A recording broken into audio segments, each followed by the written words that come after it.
Masalah gizi seperti stunting dan wasting bukan hal yang mustahil, tapi siapa yang bertindak? Saya Syaila Diana dengan NIM 2511213077 dari Fakultas Kesehatan Masyarakat jurusan Ilmu Kesehatan Masyarakat akan mengulas mengenai peran sarjana kesehatan masyarakat terhadap masalah kekurangan gizi dan kontribusi aktifnya terhadap masalah tersebut. Inilah peran sarjana kesehatan masyarakat. Kami sebagai jembatan antara kesehatan dan masyarakat. Sebagai analis, kami membaca data untuk memetakan lokasi rawan gizi. Sebagai edukator, kami menyusun pesan-pesan sederhana agar mudah dipahami oleh ibu-ibu di posyandu serta balita, anak-anak, remaja, dan lainnya. Sebagai agen perubahan, kami mendorong kebijakan mengenai ketahanan pangan.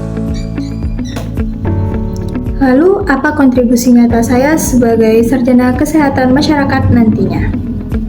Kontribusi saya sebagai calon sarjana kesehatan masyarakat adalah dengan cara menerapkan ilmu ini secara nyata dimanapun saya berada. Baik itu bekerja di fasilitas kesehatan untuk mendukung program gizi, lalu terlibat dalam penelitian untuk pengembangan intervensi, dan bekerja di instansi pemerintahan untuk memperkuat kebijakan, serta aktif di komunitas sebagai pendampingan dan penyuluhan. Intinya, saya berada di jaringan profesional akan memastikan upaya pencegahan masalah gizi ini berjalan dengan efektif dan menyeluruh.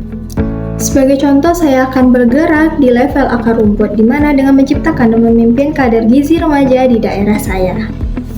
Melibatkan remaja untuk edukasi gizi sejak dini karena mereka lah calon orang tua di masa depan.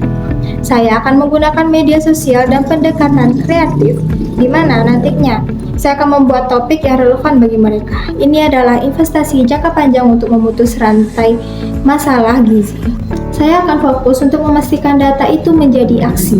Dengan bekerja di instansi pemerintahan seperti Dinas Kesehatan, saya akan memastikan data stunting itu dapat dipahami oleh kepala daerah atau perangkat daerah.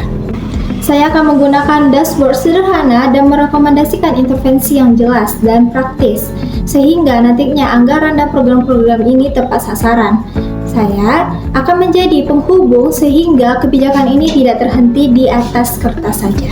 Saya juga melihat peluang kewirausahaan sosial di mana kita dapat mengembangkan produk lokal yang bergizi dan terjangkau, contohnya saja fortifikasi MPASI yang berbahan baku lokal. Di mana kita di sini tidak mencegah gizi saja, tapi kita dapat mengembangkan ekonomi masyarakat. Sebagai sarjana kesehatan masyarakat, kita tidak hanya memastikan apakah produk ini enak, tetapi kita dapat memperhatikan bagaimana kebutuhan gizi yang lebih spesifik. Jadi inilah kontribusi yang ingin saya berikan. Peran sarjana kesehatan masyarakat menyediakan panggungnya. Aksi nyata saya adalah pentasnya. Setiap sarjana kesehatan masyarakat memiliki medan kontribusinya masing-masing. Inilah yang akan saya wujudkan.